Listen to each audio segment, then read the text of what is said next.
யூபிஎஸ்சியோ டிஎன்பிசியோ எதுக்கு நீங்கள் படிக்க வந்தாலும் வெறுமனே இந்த இது வந்து சக்ஸஸ் ஆச்சுன்னா நீங்கள் ஜெயிச்சிட்டிங்கன்னா நீங்கள் ஒரு அதிகாரியாக போவீங்க.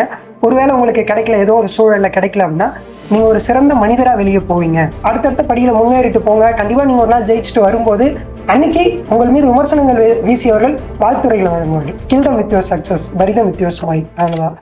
அனைவருக்கும் வணக்கம். முதல்ல 2022 ஜூன் மாதம் இம்பேக்ட்டுக்கு வந்தபோது இது போல தான் முதல்ல வந்து நிறைய சக்ஸஸ்ஃபுல் ஆஸ்பிரன்ஸ் வந்து பேசும்போது நானும் உங்களை போல தான் உட்காந்து ஆர்வமாக கேட்டுட்டு இருந்தேன். அடுத்த ஒரு வருஷத்தில் வந்து நாமளும் இது போல் வந்து நின்று பேசணும் அப்படின்னு நினச்சேன். கொஞ்சம் காலம் தவறி 2 வருஷம் ஆயிடுச்சு. பரவாயில்ல. இருந்தாலும் இந்த இடைப்பட்ட பயண காலங்களில் வந்து நிறைய அனுபவங்கள் கொடுத்தது. சாரே நிறைய விஷயங்கள் பேசினார். இருந்தாலும் நான் உங்ககிட்ட சின்னதாக சொல்ல வேண்டிய விஷயம் என்னென்னா, இந்த களத்துக்கு நீங்கள் வந்திருக்கிறது வந்து படிக்கிறதுக்காக.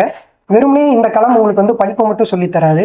இந்த விஷயத்தில் வந்து முன்னாடி நான் அங்கே வந்து சேர்ந்து புதுசில் ஒரு மாதத்தில் வந்து வெங்கடேசன் சார் என்கிட்ட சொன்ன ஒரு விஷயம் என்னென்னா, யூபிஎஸ்சியோ டிஎன்பிசியோ எதுக்கு நீங்கள் படிக்க வந்தாலும் வெறுமனே இந்த இது வந்து சக்ஸஸ் ஆச்சுன்னா நீங்கள் ஜெயிச்சிட்டிங்கன்னா நீங்கள் ஒரு அதிகாரியாக போவீங்க. ஒருவேளை உங்களுக்கு கிடைக்கல, ஏதோ ஒரு சூழலில் கிடைக்கல அப்படின்னா நீங்கள் ஒரு சிறந்த மனிதராக வெளியே போவீங்க ஏதோ ஒரு வகையில் அப்படின்னு சொன்னார். அது இந்த இடைப்பட்ட காலத்தில் நான் நிறைய வெற்றி பெற்றவர்களை பார்த்தபோதும் சரி, இந்த களத்துலேருந்து தோல்வி அடைஞ்சு வெளியே போனவங்களும் சரி, அவங்ககிட்ட பார்த்த அனுபவங்கள் உண்மையிலே அவர் சொன்ன வார்த்தை 100% உண்மையாக இருந்தது. இந்த இந்த இந்த இதில் வந்து பார்த்தீங்கன்னா நிறைய விஷயங்கள் உங்களை வந்து கற்றுத்தரும். அதுக்கான முதல் இதுவாக வந்து நான் சொல்ல வர்றது என்னென்னா, நீங்கள் உட்காந்து படிக்கிற இடம் ரொம்ப முக்கியமானது.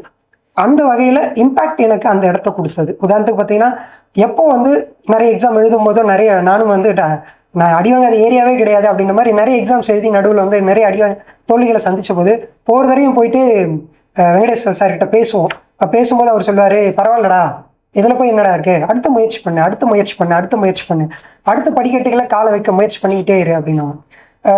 நான் இந்த இடைப்பட்ட இதில் வந்து புரிஞ்சுக்கிட்ட ஒரு விஷயம் என்னென்னா, புத்தர் அவருடைய சீடர்களுக்கு எப்போதுமே சொல்கிற ஒரு உபதேசம் என்னென்னா, சரைசி உபனிஷத் அப்படின்னு சொல்லுவாங்க.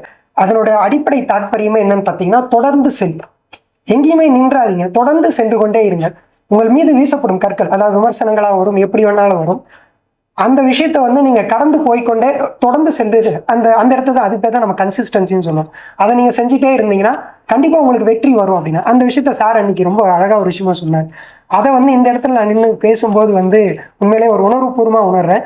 அதையும் தாண்டி இந்த இடைப்பட்ட காலத்தில் ஒரு தோல்வியை ஏற்றுக்கோ அப்படின்னு சொல்லும்போது ஏன் அப்படி சொல்கிறாரு? எனக்கும் இப்போ நான் அங்கே நின்று பேசும்போது நீங்கள் அங்கேருந்து ஒரு மனநிலையோடு யோசிப்பீங்க, இவர் வந்து ஏதோ ஜெயிஸ்டான்றதுக்காக இங்கே வந்து நமக்கு எல்லாம் அறிவுரை சொல்லுவார். ஆனால் வந்து அந்த இடத்துல உட்காந்து பார்த்தோட சூடு தான் நமக்கு அப்போ தான் தெரியும் அப்படின்னா. இப்போ இந்த இடத்துல நிற்கும்போது நான் இந்த தோல்விகளை சொல்லும்போது இது ஒரு இனிமையான நினைவுகளா, ஒரு அனுபவமாக உங்களுக்கு சொல்ல கிடைக்கும். அதனால தான் அந்த தோல்வியை ரசிங்க அப்படின்னு சார் அன்னைக்கு சொல்லி கொடுத்தாரு. அதையும் தாண்டி இந்த இடைப்பட்ட தோல்விகள் காலத்தில் நிறைய பேர் நிறைய விமர்சனங்கள் வச்சாங்க என்னோட இதுலேயும். அது என்னையும் ஒரு வகையில் ஒரு மாதிரி டிமாரலைஸ் பண்ணிச்சு. இருந்தாலும் அதையும் தாண்டி தான் வந்தேன். ஏற்கனவே நிறைய பேர் சொன்னதா இருந்தாலும் நான் உங்களுக்கு திரும்ப அதை சொல்கிறேன். அப்படி விமர்சனங்கள் வீசுகிறவங்க மேலே நீங்கள் வந்து உங்களோட கோபத்தையோ எதையோ காட்ட வேண்டிய அவசியம் இல்லை. உங்களோட செயல்பாடுகளில் கவனத்தை செலுத்துங்க. ஏன்னா நீங்கள் ஜெயிக்கணுன்றதுக்காக வந்திருக்கீங்க, அவர்களோட விமர்சனத்துக்கு பதில் சொல்ல வரல. நீங்கள் அடுத்தடுத்த படியில் முன்னேறிட்டு போங்க. கண்டிப்பாக நீங்கள் ஒரு நாள் ஜெயிச்சுட்டு வரும்போது அன்னைக்கு உங்கள் மீது விமர்சனங்கள் வீசியவர்கள் வாழ்த்துறைகளை வழங்குவார்கள். அதனால் இந்த இடத்துல நான் மறுபடியும் சொல்லிக்க விரும்புவது, kill them with your success, bury them with your smile. அவ்வளோதான். இந்த இடத்துல எனக்கு வந்து என்னோட இது வந்து யூபிஎஸ்சியாக தான் ஜேர்னி ஆரம்பித்தது. இடைப்பட்ட காலத்தில் நிறைய யூபிஎஸ்சி 2 அட்டம்ப்ட்டும் ஃபெயில் ஆகுது, ப்ரிலிம்ஸே கிளியர் ஆகலை. அதனால் டிஎன்பிசிக்கு வந்தேன். டிஎன்பிசிக்கு வந்தபோது எனக்கும் புதுசு தான். டிஎன்பிசி இந்த சென்ஸ் எப்படி பேட்டான், ஏன்னா யூபிஎஸ்சி வேறு டிஎன்பிசி வேறு. எந்த ஒரு விஷயமா இருந்தாலும் நீங்கள் எதுக்கு படிக்கிறதா இருந்தாலும் உங்களுடைய முன்னோடி எந்த அளவுக்கு முக்கியமோ உங்கள் கூட படிக்கிறவங்களும் அந்த அளவுக்கு முக்கியம். நல்ல நண்பர்களாக அமையணும் இந்த படிக்கிற விஷயத்தில். அந்த வகையில் இவங்க எனக்கு ஒரு நல்ல நண்பர்களாக அமைஞ்சாங்க.